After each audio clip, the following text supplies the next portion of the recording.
This video is going to show you how to take paperwork that's been executed in DigiSign and move it over to your listing so that you can put it into your checklist. So you can see here that I'm on the main Skyslope screen, but actually let's go over to Zip Forms quickly and quickly look here at this file. What I've done is I've gone into the client's file here, and you can see I've created the listing agreement in the file. So I've gotten it all filled out, it's all done right there. And then what I've done is I've come over to Skyslope, and Skyslope and Zip Forms communicate. Actually, Zip Forms talks to Skyslope. Skyslope does not push anything back to Zip Forms. So it's really a one-way communication from Zip Forms to Skyslope.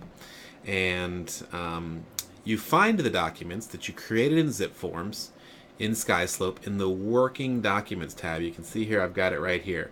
So I'm going to double click on the Working Documents icon, and then you see across the top here I've got three tabs. One is Personal Docs, one is Office Docs, and one is Zip Forms. So you come right here, and in this case I was using this file right here, Patricia's file. You can see right here, sorry, Patricia.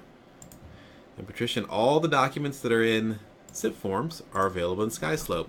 So to get them signed, I had gone ahead and clicked over here, and then I clicked DigiSign, and I sent them off to her. I went through the DigiSign process, and we're not going to look too much into that right now. So they've been executed at this point. She's signed them. This broker has signed them. And so once something gets signed like that, unless it's attached to a transaction, it ends up coming back into Working Documents. And so the executed DigiSign file is right here. I'm going to click it just to make sure I can double check that that's the one I want. And yep, that's it right there. It's all signed. Everything's good. I know that's the one I want. So it's this one right here. And as soon as I click this, you're going to see some extra buttons pop up here. So I click that, and you see I've got DigiSign, Move, Assign, Delete, Email, or Upload. And in this case, I want to assign it. I want to assign it to a listing. And I've already gone into the listing section, and I've created a listing. So you see here now it says, okay, choose one of these properties that you want to assign it to. And the one I want to assign it to is obviously the one that it applies to, which is this address right here. So I found the address that it applies to, and I'm going to click Assign. And you can see it disappeared off the bottom here. It's gone now, which means if I come up here to Listings, the other way I could find it is I could come here and type the address in if I wanted to, but I can come here and go to Listings, type the address here. I can go back to the main screen and type Manage Listings, all different kind of ways to get to it.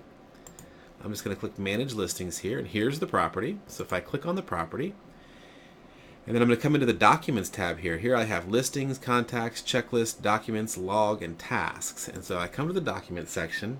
Lo and behold, right here is the form that was sitting in my Working Documents, and now I've moved it over to the Kirkham Court, or to the properties file, the specific file, and now I'm ready to split it into the checklist. When I come to the checklist now, you can see that it's actually not filled out at all. It still needs the listing agreement, needs the RESPA, needs the property disclosure, needs useful information. If the lead-based paint applies, they want the lead-based paint. So let's go ahead and do this process here. I'm going to click Document. I like just to rename it.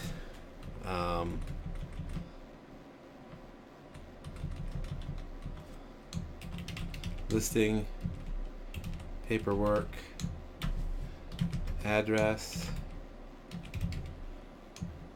DigiSign. And so now I hit save. Now that's just my personal preference. You don't have to do that, but I know that that's the package. I actually might even call it Listing Paperwork Package. Now I really know that that's everything, right? And then I want to go into it and I want to split it.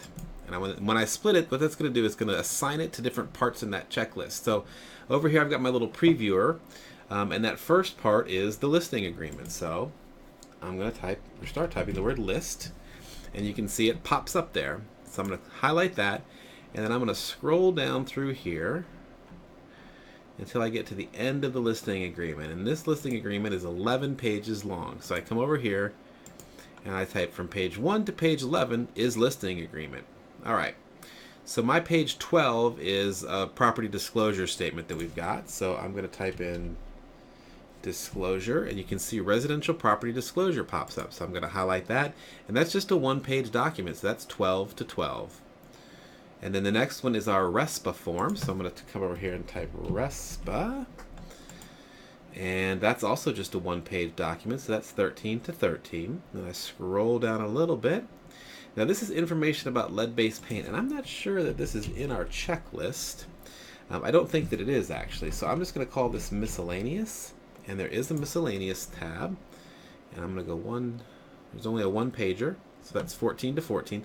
Now the next one is the federal lead-based paint disclosure, and that one does have a checklist field, so I'm going to highlight that there, and again that's just a one-pager, so it's 15 to 15. I'm going to scroll down just a little bit more, and that next one is called useful information, so I start typing that, and yes, we do want that in the checklist.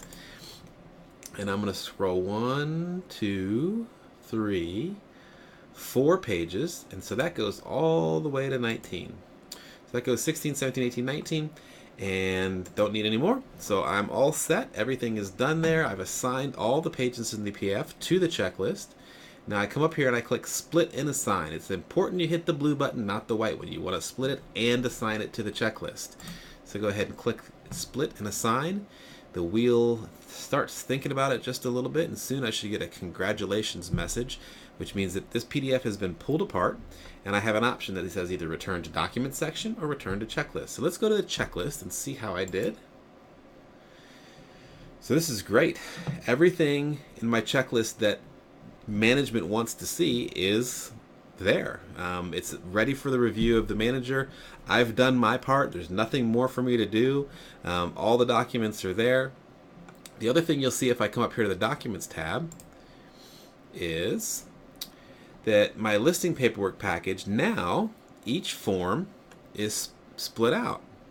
So I've got individually named files. So even though this came back to me as one big PDF, you know, for instance, for us, I need this residential property disclosure statement and I need this federal lead-based paint addendum to upload to the listing, because we want to put them out as documents that they're disclosure statements.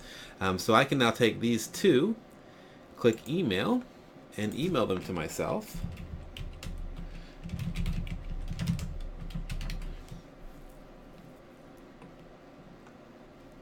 And type the word disclosures for the property that I'm in question. I don't need to put anything down here in the message to myself, and then I hit send, and now I've got those two individual PDFs that I'll need to upload to my listing right there, ready to go. So that's really the quickest way to, once you've got your thing executed, get it over to your transaction, get it split and assigned to your checklist, and you are off to the races. You've got a nice, easy to manage list of forms here. You can pull them out. You can email them quickly to another agent who might be making an offer on a property, or you can upload them to a listing, but whatever you want. That's the other thing. If an agent said, hey, can you email this to me? You can do this on your phone. You can do this on your iPad. Come right here, click email. While you're talking on the phone with them, email them straight out. So you've got a great little system here, and you've got a great list of the documents that now you can do a lot of stuff with. So that's a quick summary. Hope this has been helpful, and the more you know about Skyslope, the more you know about zip forms, I guarantee you the more you're going to love it. It's a very, very good program. Thanks very much.